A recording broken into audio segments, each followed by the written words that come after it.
So in the United States, our speed limits are posted in miles per hour. However, you go most other places and they're not. They're in typically kilometers per hour. And so to be able to figure out how fast you're driving in miles per hour, while the posted speed limit is kilometers per hour, you just use unit conversions. So let's walk through an example.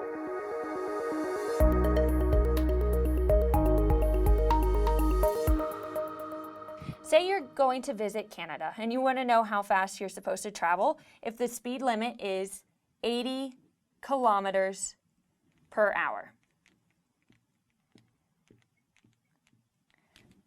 So this is the posted speed limit in Canada. And we know that 1 mile is approximately equal to 1.6 kilometers. Okay, so that's the background information we know. So on the SAT, they will give you necessary conversions such as miles to kilometers, but there are some basic unit conversions that you need to know to approach the test, such as time, 60 seconds and 1 minute. So just keep that in mind as we're going through. So the first step that you want to take when you're approaching unit conversion problems is figure out the units that you have and the units that you want. So in this case, we have 80 kilometers per hour. So the units that we have are kilometers per hour.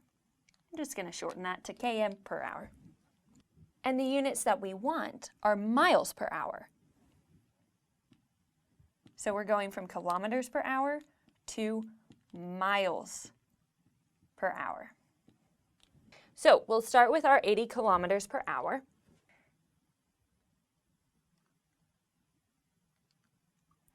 (80 kilometers per 1 hour).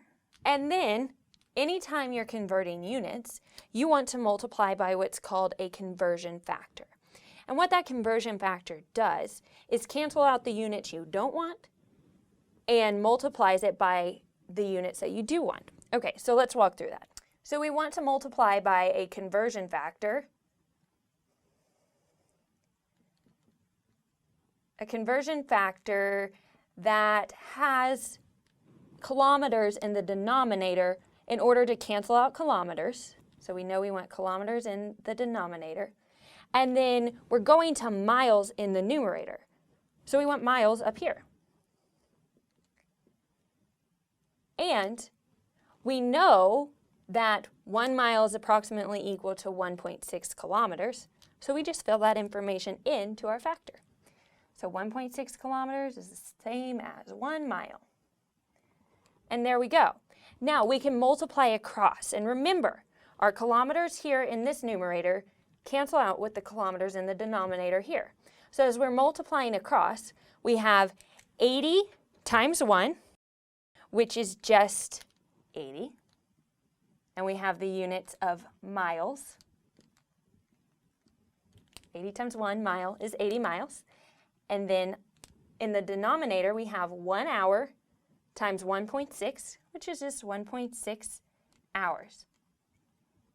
Now, this doesn't really help us, so let's go ahead and type it into our calculator to get 50 miles per hour. So now you know that when you're driving in a country that has a posted speed limit of 80 kilometers per hour, you're really driving at an equivalent speed of 50 miles per hour.